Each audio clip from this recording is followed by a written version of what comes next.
La presentazione di artisti che fanno le installazioni sonore, penso che per la facilità di conversazione dobbiamo parlare in inglese, va bene?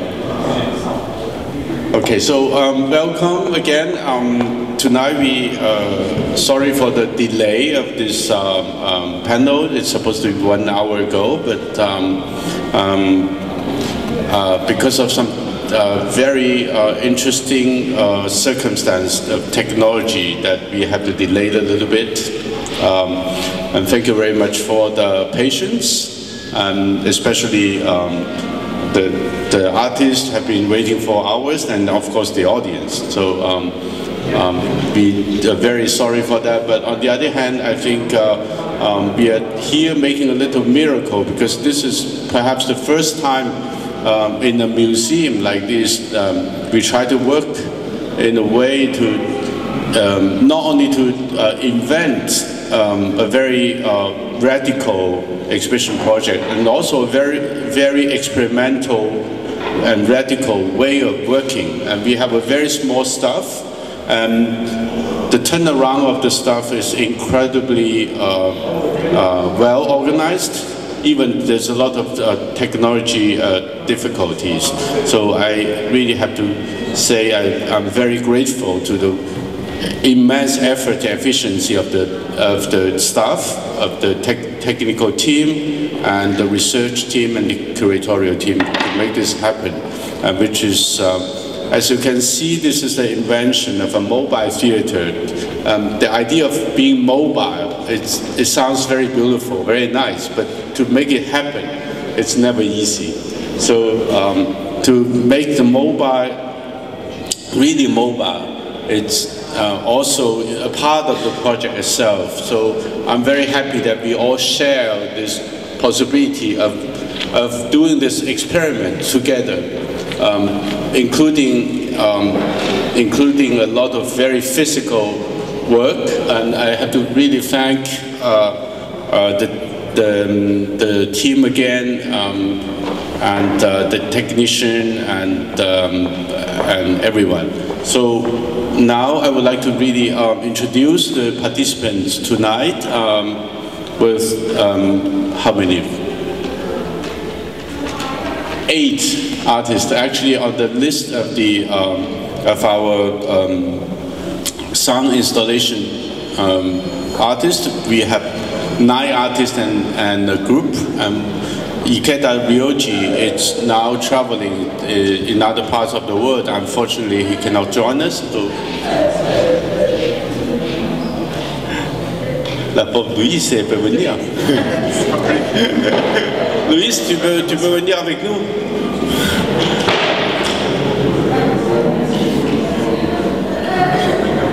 Yeah. Yeah, so finally we have one more artist. Great. Bravo, Luis.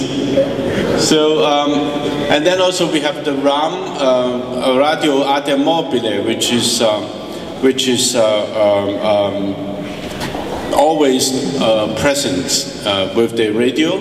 So, and also they're based in Rome, so I'm sure we will have more chance to meet with them today. I mean, during the Open Museum, Open City. So here we have Jean-Baptiste Ganne from Nice, and Bill Fontana from San Francisco, Harun Mitza from London, Justin Bennett from The Hague, and Philippe Rahm from Paris, Chef Eric from Istanbul, and Francesco Fonassi from Milano, Brescia, scusa. And Lara Favaretto from Torino, somehow. She always says she has no place to sleep, so if anyone knows a place to sleep, help her. Yeah. So we are extremely happy to have, you know, artists from, I would say, different generations, who here sitting 8 people plus 9 actually really represent a very interesting kind of historical panoramic view on the sound art, if you might call it. But this is not the sound art in the sense that, you know, we see in a more conventional way, especially, for example, not long time ago we saw a sound art exhibition, which is basically like a sculpture exhibition of objects that produce sounds, or artists produce objects, the objects make sounds. I think we are here with people who are not specialists of making those objects, but specialists of creating the relationship between sound and architecture, sound and space, in terms of physical space and also social space. I think this is something incredibly interesting and open. So this is let's say, the starting point of open museum, open city. And I guess another reason that, you know, we call them sound artists is because these artists, apart from making very material works, they're all interested in the immaterial.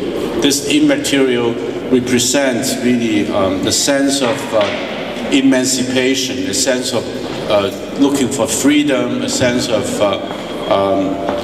going beyond any kind of established systems and the institutional control. So in a way, their presence, the work they're producing here, it's an immense challenge to the institution itself and also to the idea of institution itself. So I think this is a group of people who really represent this possibility and this, and of course with Luis here, we also have a future. Okay, so I think I said too much, and let me introduce Fontana to talk a bit about your work here and also your work in general. I consider it an amazing privilege to have a chance to be in this exhibition and to do this sound sculpture in the entrance hall of MAXXI. The first time I saw the space, I just thought this was such interesting architecture. I saw these flowing shapes, the ramps. And Hanru had asked me to make a project that connected the building to the historical center of Rome. And when I saw the architecture, I began to immediately think of water, flowing shapes of architecture. And I went to the idea of the oldest functioning of the Roman aqueducts, the Aqua Virgine, and decided to make a project bringing sounds from various places in the Aqua Virgine to that space, and designing a sound system where there are many loudspeakers, small loudspeakers like these on Justin's installation here, 28 of those on the undersides of those ramps, and some larger speakers in the ceiling. And the systems that's controlling it takes the recordings I had made and creates a kind of sonic choreography. So the sounds are flowing, moving, and changing positions. And for me, realizing that here in that space is really kind of a dream come true to be able to do such a project. And my work in general, I mean, I started working late 60s with the idea, you know, when I began, you know, as a composer, I became interested in the idea that the act of listening is a way of making music. And I got really interested in the idea of sound as a sculptural medium. When I was a student in New York, there was an exhibition at the Museum of Modern Art. For the first time I saw Marcel Duchamp's ready-mades, and I began to think of the recordings I was making as ready-mades of a kind. And I started experimenting, taking recordings, and playing them in places where the sounds were out of context and didn't belong, that it changed the meaning of the sound. And there was a passage in Marcel Duchamp's notes on his large glass Bride Street Bear where he says musical sculpture, sounds lasting and leaving, forming in sculpture, a sculpture that lasts. That's where I began, that's where I still am going, and it's great to be here. So, where's Hanru?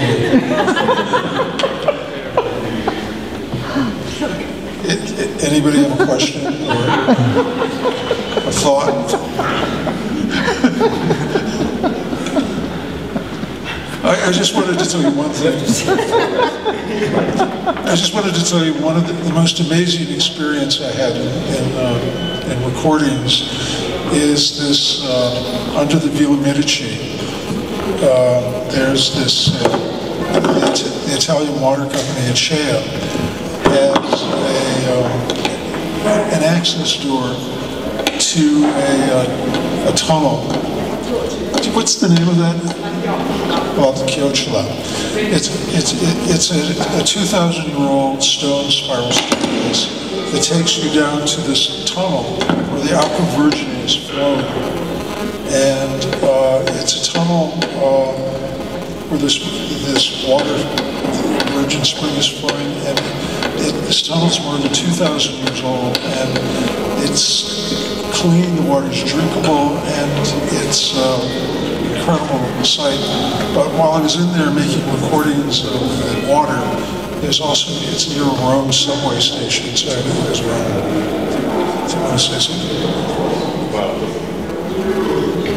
I don't have much to say, but maybe a question. What's the difference between working in Rome and in many other places where you have been working? For example, in London, you also work with the water and the river and so on. And what makes you feel really special to be here? Well, I think what's special here is the inspiration that the building and the architecture gives me, and to be able to work with such a kind of really a subject, a sound phenomenon that seems to be like very primal to the history of Rome. It's like the acoustic, to me, it's like the acoustic soul of the city of the Aqua Virgine. And I feel a freedom here in this building that I haven't felt in other museums, because most museums I've worked in, with the exception of the Turbine Hall at the Tate Modern, most museums you work in, you're really kind of constricted making sound pieces. The curators are always worried about kind of controlling the sound space that you occupy, and there's a freedom I experienced here that was really, very special, and also because my ancestors, my grandparents were all Italian immigrants, it was really important for me to be able to do this project in Rome. It made me feel a kind of a reconnection with that part of my own personal history. Great. Sorry, we don't have much time. We have to go around all these people. So I wanted to pass immediately to Lara, Favaretto, because adesso. Because you are neighbors. You also have a very interesting conflict and conversation, no? C'è come si dice, sono molto vicini, ma amici, e anche c'è un po' di, come si dice, concorrenza, no?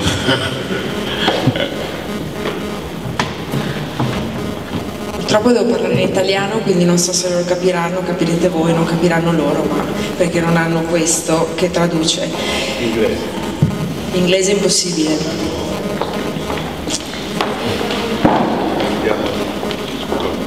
Ok.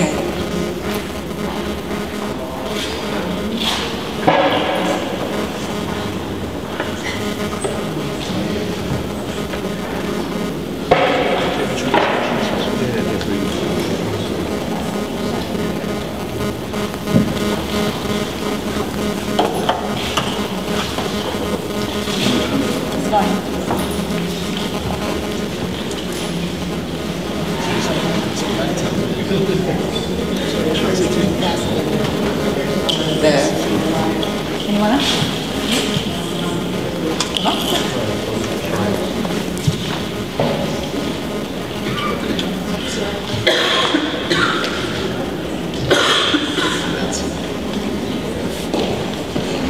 Conflitto non credo si crei nessun tipo di... Quale? What was the channel? Channel 1.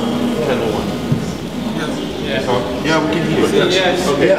Okay. Non credo che si possa creare nessun tipo di conflitto tra due artisti, ma bensì del lavoro con l'istituzione stessa. Il problema è che l'unico problema che di solito l'artista si trova ad affrontare all'interno di uno spazio è più che altro di tentativo di rottura e non accomodarsi e non essere come dire, addomesticato tanto da installare qualcosa che sia scontato e sia sempre percepito, sia sempre compreso. Quindi non so di che conflitto stai parlando, è quella la mia domanda. Solo del gioco. Ok, e quindi cosa vuoi sapere, Ru? La domanda qual è? La domanda è perché fa l'opera sonore? Normalmente tu fai grandi ispirazioni, eccetera. E questa opera è molto molto speciale, no? Sì. Nell'opera in generale tua. Non so cosa vuol dire opera speciale o non speciale, non ha importanza. Il fatto è che è stata una delle prime cose che ho fatto e mi è sempre interessato trovare il modo di ridurre qualsiasi tipo di lavoro a uno stato di rottura o a uno stato di consumo, perché non credo assolutamente che il lavoro possa essere o mantenersi esattamente come è stato creato. Quindi in questo caso, quando ci sono state questo processo di riduzione e poi il lavoro sia stato sfruttato all'interno di questo museo, perché non è un lavoro appositamente pensato per questo museo, ma è stato sfruttato per questa mostra, allora forse dobbiamo inserirlo all'interno di questo discorso oppure parlarne separatamente, non lo so. Non capisco esattamente la domanda. Io non faccio assolutamente lavori audio, però non penso nemmeno che l'artista debba fare audio o debba fare un altro tipo di lavoro, semplicemente l'idea porta a un media, appunto. Questa è un'opera molto, come si dice, relativamente presto, no? Di earlier, sì. del tuo lavoro in generale. Sì. E oggi hai l'idea di continuare con il sonore, con l'audio? Può succedere, come no, non è possibile programmarlo, no? Credo, proprio non so. Questo progetto ti dà un po' di ispirazione per una nuova idea. È impossibile capire che cosa, non so, può essere, non può essere, non so, non capisco. Francesco.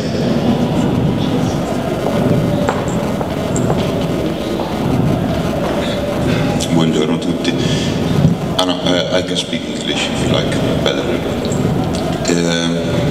Okay, so for me it's kind of a very special situation here, so I really thank Hanru for the opportunity, also because, well, never happened to me to have the chance to project, to realize and to produce a piece for a space like this, in a museum like this. So to me it was also an experiment to test my own way to work in such a big space. So yeah, one way to solve these problems, I did choose my own way to solve the space and in fact I did cut in two parts the space. Well, I don't know if everyone has heard the piece, but maybe I can tell you a bit just how it works. So this wall that I built was the unique physical, of course, intervention, and around the wall, through the wall, you just build up the piece, working with the presence of people.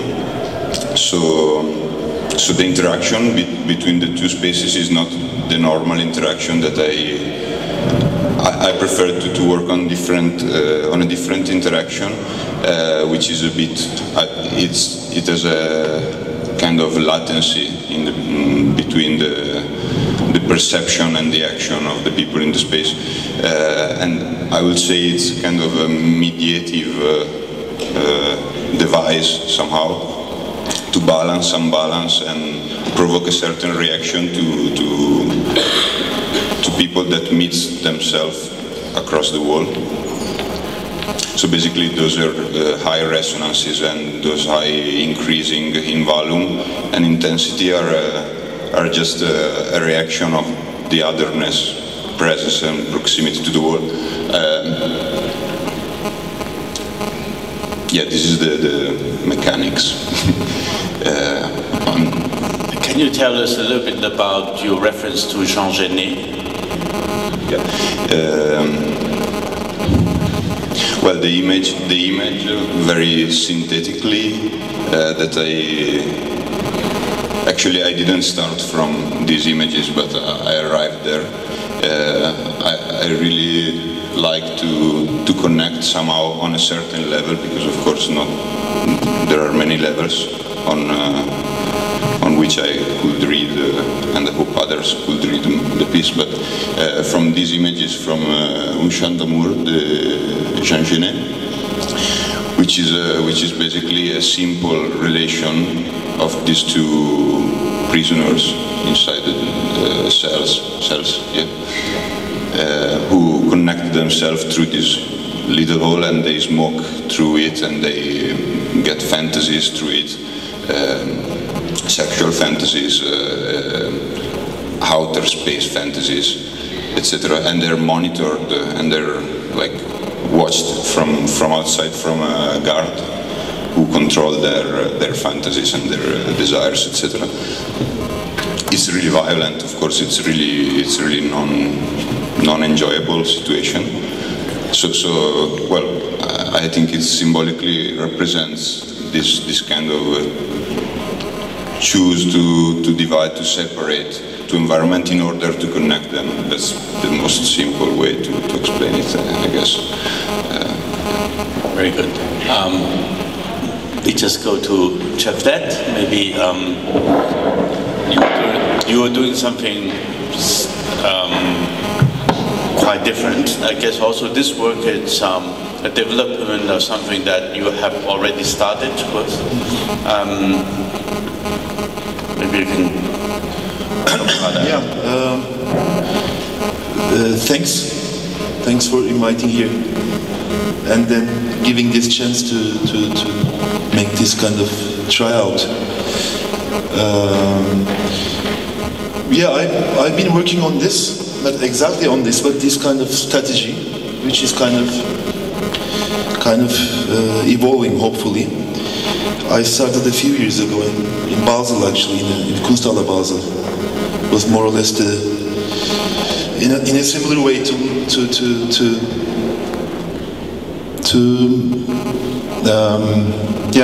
capture a space, actually, capture the existing space and then add on or subtract, and then create an experience. Then, of course, more or less in a similar scale, documenta work was a big step, I think. Then this year at Bristol, when we had these 2 floors. But to come back to here, yeah, so there were a few layers of this work. One was your invitation. Someone from Istanbul right after Gezi, and I was there mostly, and I was participating too, proudly. not because of an accident, but proudly participating what was happening in the city. So that was one thing, like, and in your sketch you had like revolution there, which is stressful. Like, what are you going to represent as one artist from that place, where people think that there's something revolutionary is happening? We mostly also.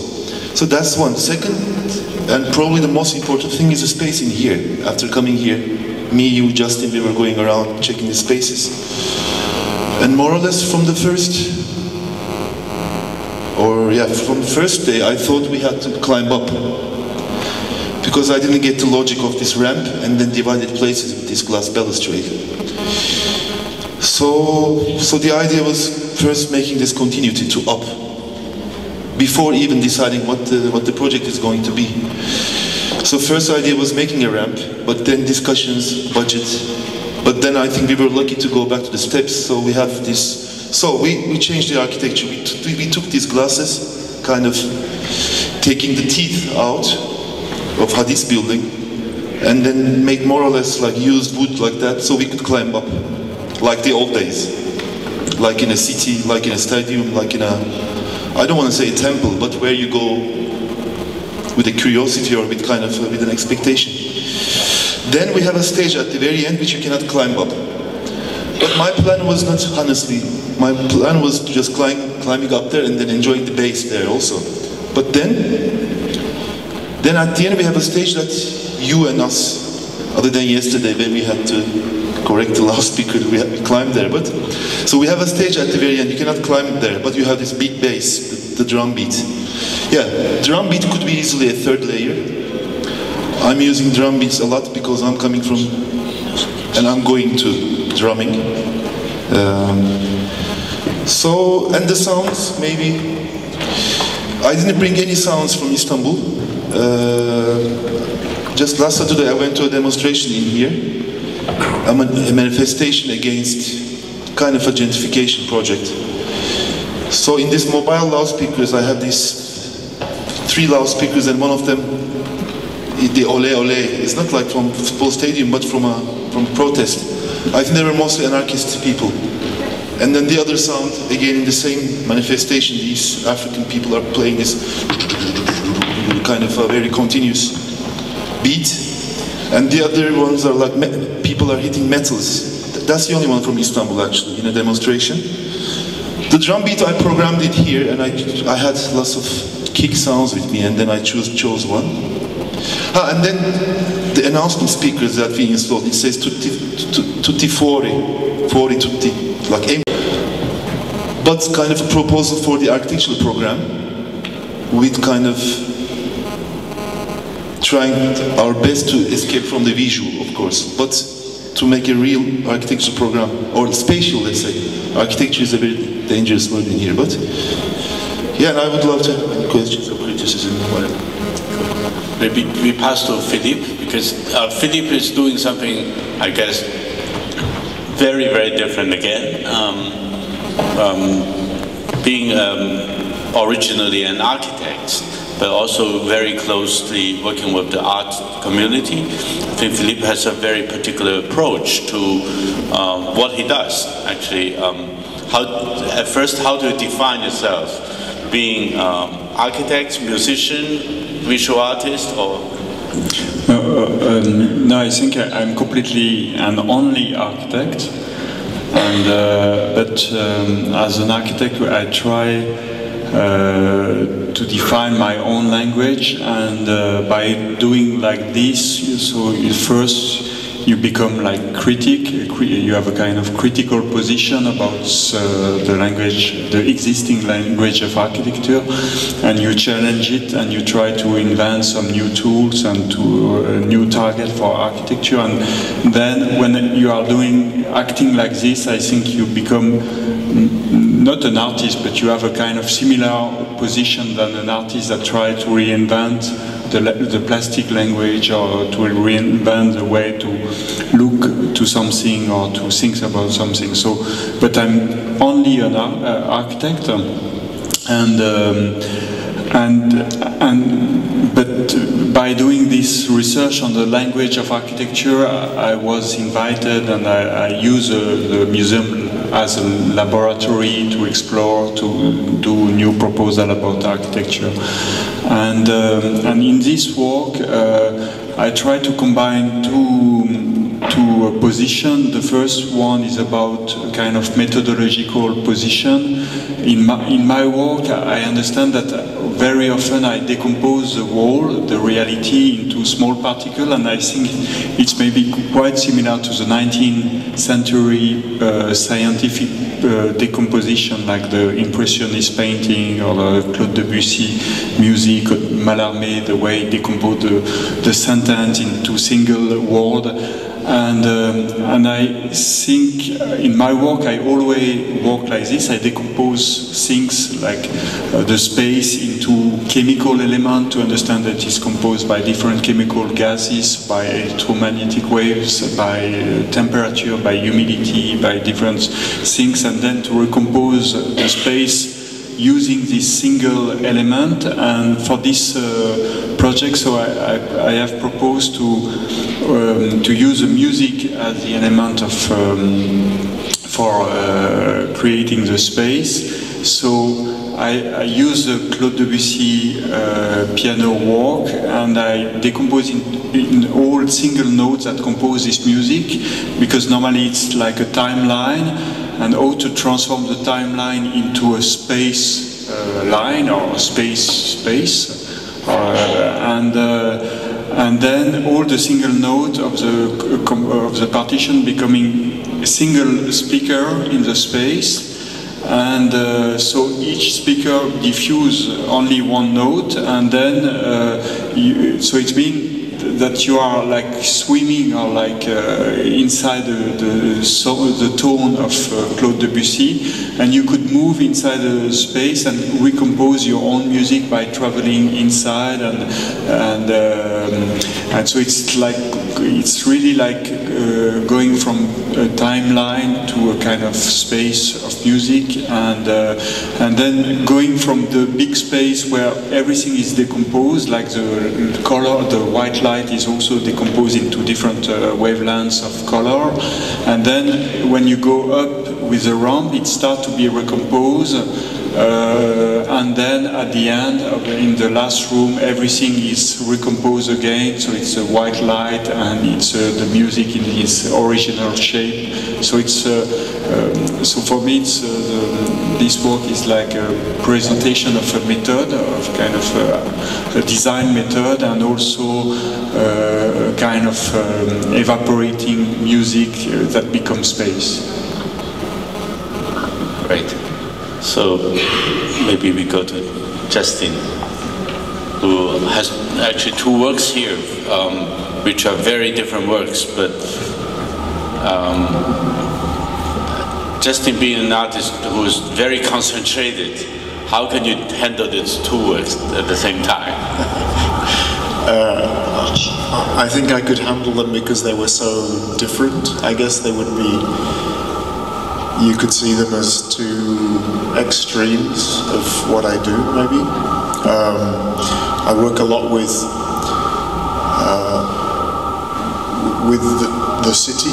I'm very fascinated by cities, and especially with stories and movements through the city. So, for instance, a lot of the works I do are actually sound walks or audio tours in the city that people, so you can move through the city and you listen to stories or sounds from the city. And part of that work is about listening to the city. It's really about listening. And to try to figure out what's special about a particular place, what's interesting about a particular place. And so this first work, which is behind you and it's turned off now, but this piece called Hyperforum, is for me it's a kind of, in a way it's a research work. It's not research in any kind of scientific sense at all, but it's, what I did was I made a lot of recordings here in Rome, and all in public spaces, and a lot of very different kinds of public spaces. So you'll hear markets, gardens, streets, bars outside, parks, sports fields, all kinds of things where people come together to do something, whether they're just drinking or hanging out, or maybe they're selling things or they're playing. And I'm very interested in the acoustics of public spaces, just the way the acoustics work and the relationship between that and then what people do in those spaces, and whether there's some kind of connection. And I still don't know if there's any kind of connection. But for a very simple example is, for instance, musicians like to play where they can hear reverberation. They don't like to play on a grass field somewhere, because then it sounds like shit for them. So they need to get something back from the space. But I think kids playing as well, they like that as well. Skateboarders are always looking for places where the sound of the skateboard kind of creates the space for them. So those are kind of simple examples, but my question is, does that extend to other activities as well, to selling or... So that's this piece. The other piece is the oracle, which is right up at the top of the building. And it seemed to be the ideal place. The oracle is a piece I've been working on for a few years. And it was Rome was an ideal opportunity to bring it back to the ancient world, which is possibly where oracles, I guess oracles are as old as man, or maybe even older than mankind, who knows. So it was an idea to bring it back to the ancient world. So you find a lot of, there was a lot of inspiration I got from the city of Rome, but also from literature from ancient Rome.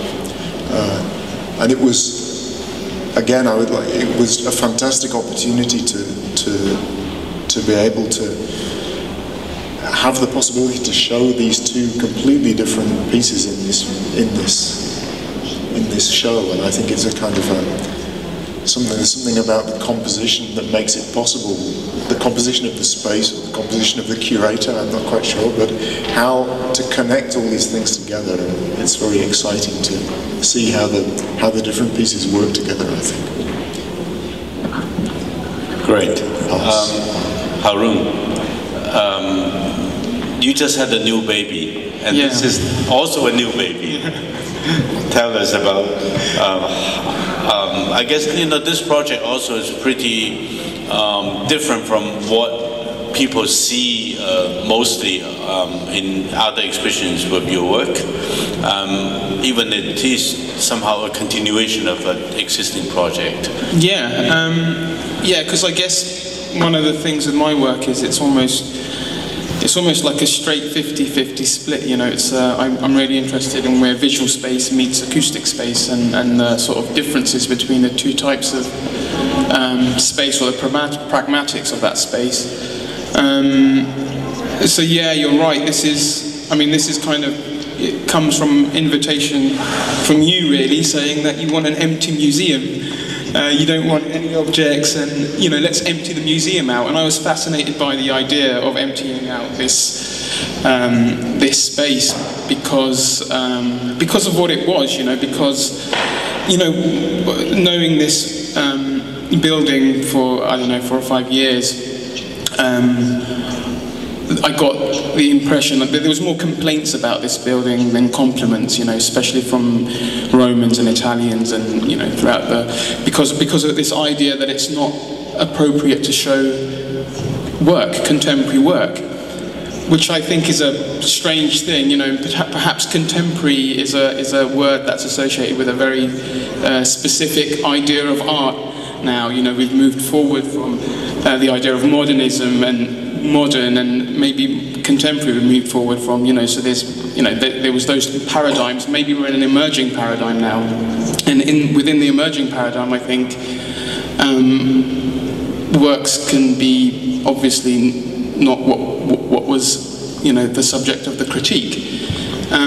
So I think that was that was a fascinating proposition to empty the museum, because and on one hand it's designed in a way where you know, whether you like Zaha Hadid or not, I'm not a big fan ideologically, but actually the space does open up possibility for site specificity and other types of practice, or emerging practices, or you know, practices that are happening now. It was an opportunity to do something different to what I normally do, and you're right, it comes from a combination of other works. To do something which is completely acoustic and not visual at all, although there is speakers in the space and there's objects, you know, it's very minor. And it was to do with the building, really, to do with the idea of the building almost having ears, like a binaural kind of experience. So, oh, you found an image, I thought you had no image. So, actually looking at this image, it looks a little bit like, it reminds me, like, you know, this is a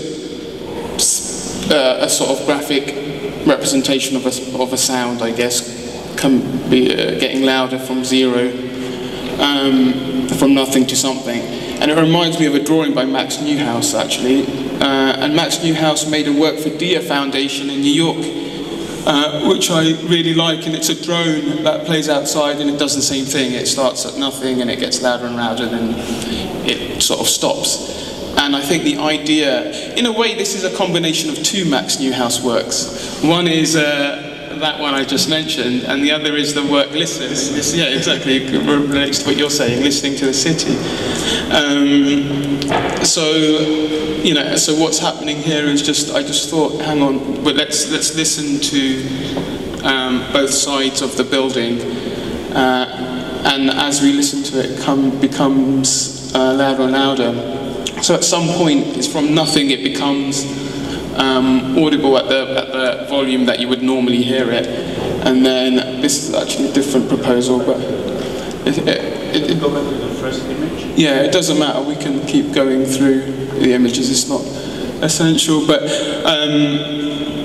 I guess it's, yeah, the idea that at some point it is the ambient sound, so what you would hear if your head was the building. And then it surpasses that and gets louder and louder, almost to the point of it being unbearable, then stops, and then you hear the void. It was kind of designed, the process was designed for another work, I guess, which is to do with spoken words. It's almost the same sound that's in the space, so when there's people speaking, that sound is played back. So you're not actually supposed to hear the sound, it's just the ambient sound gets louder, so the people's voice gets louder and louder, and people start speaking louder because it's getting noisier in the space. And then when it cuts out, then you realise that there was a sound being played because there's a void. And that was kind of the idea of it. But I guess in this context, what it does, it kind of opens. You know, I was thinking about opening up the museum even further from the walls of the museum, and two things. One is this idea of private and public space sort of comes down, and there's no recording, so nothing's being recorded, but you know, your whispers may be heard. And the other part of it is opening up a part of the architecture where the other microphone is. That's a very iconic part of this building that's not normally seen. And just that gesture I thought would be yeah, kind of a nice thing. And then you open the door. Open the door, exactly. It was like a last minute decision. Yeah. That we open the back door of the museum, that you can go out and look at the back side of the museum. Yeah. And even interestingly, yesterday was getting colder. Yeah. It's a very getting nice colder inside the museum. Can you also talk about the second project that was not really realized at the end? Can we go to the next image? And then in our conversation, I guess this is where the baby comes up, really, because if it wasn't for the baby, I may have done this. And this was the proposal for this project was basically that I take some of the other works in the exhibition and somehow take the signal or something or some part of other works in the show and use them as material to compose some kind of sonic composition. The three that were most kind of important to me in the beginning were Jean-Baptiste's piece, the Morse code, but taking just the system, the pulses of the on-offs, and translating them into sonic pulses. So it would be kind of a double of Morse code. So it wouldn't be Morse code because there won't be any tones, but there'll be a pulse every time it turns on and a pulse every time it turns off.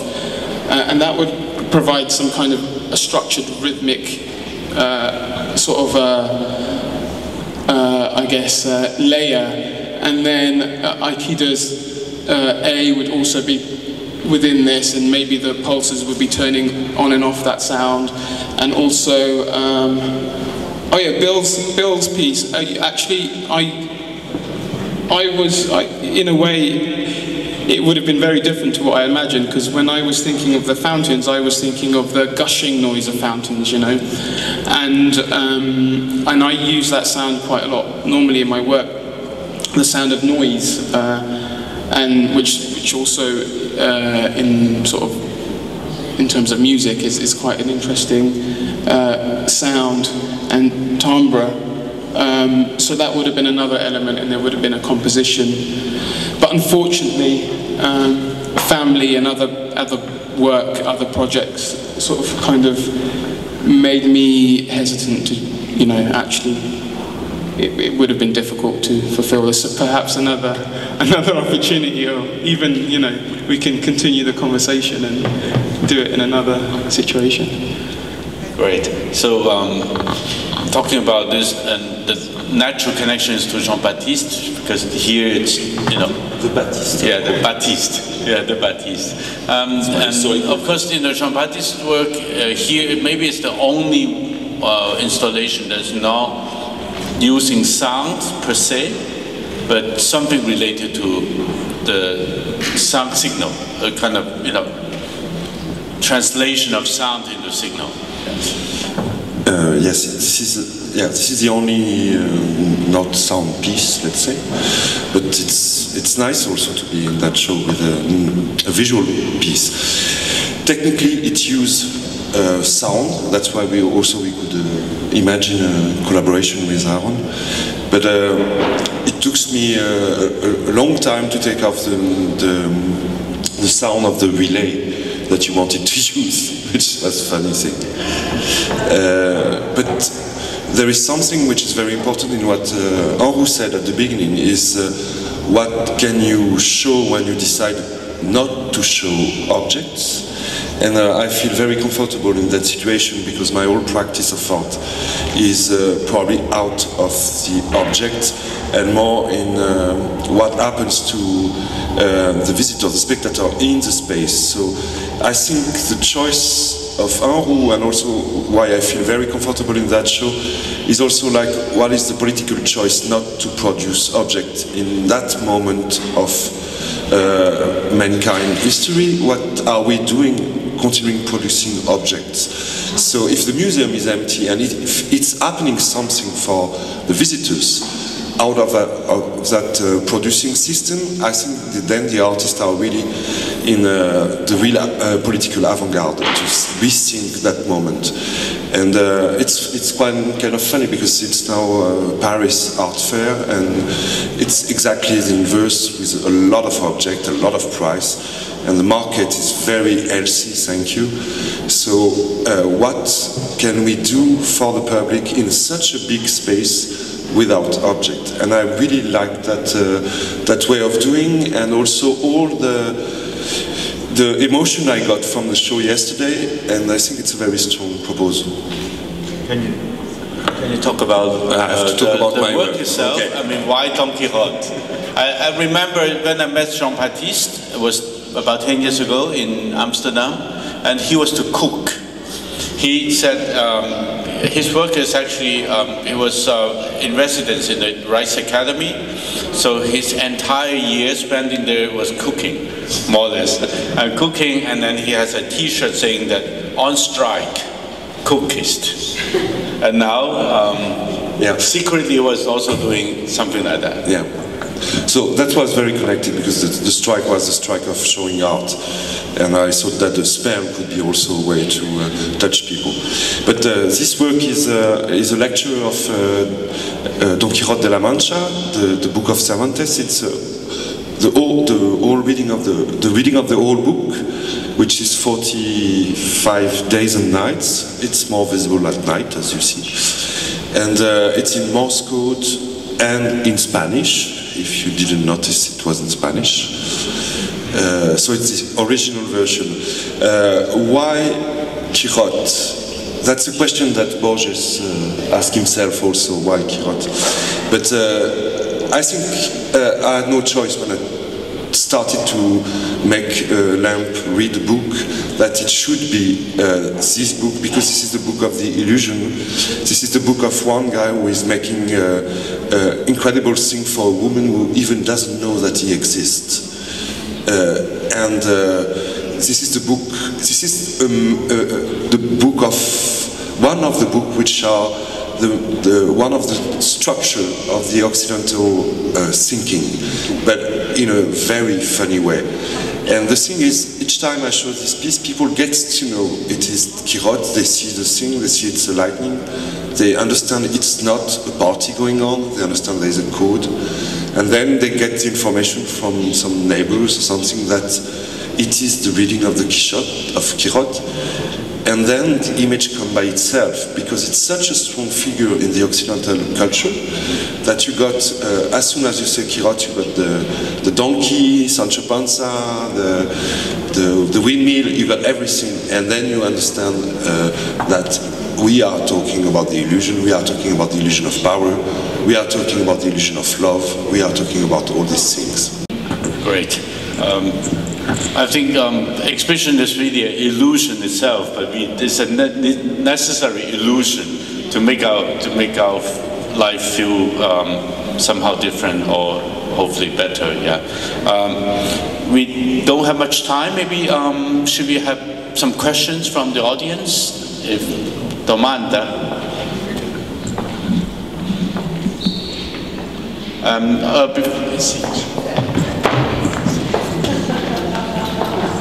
Thank you.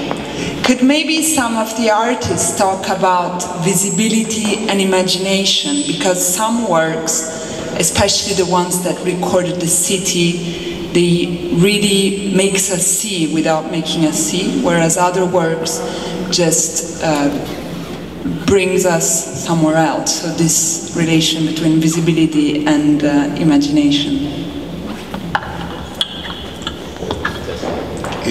I'm trying to think. I think the question is for me to answer, maybe, but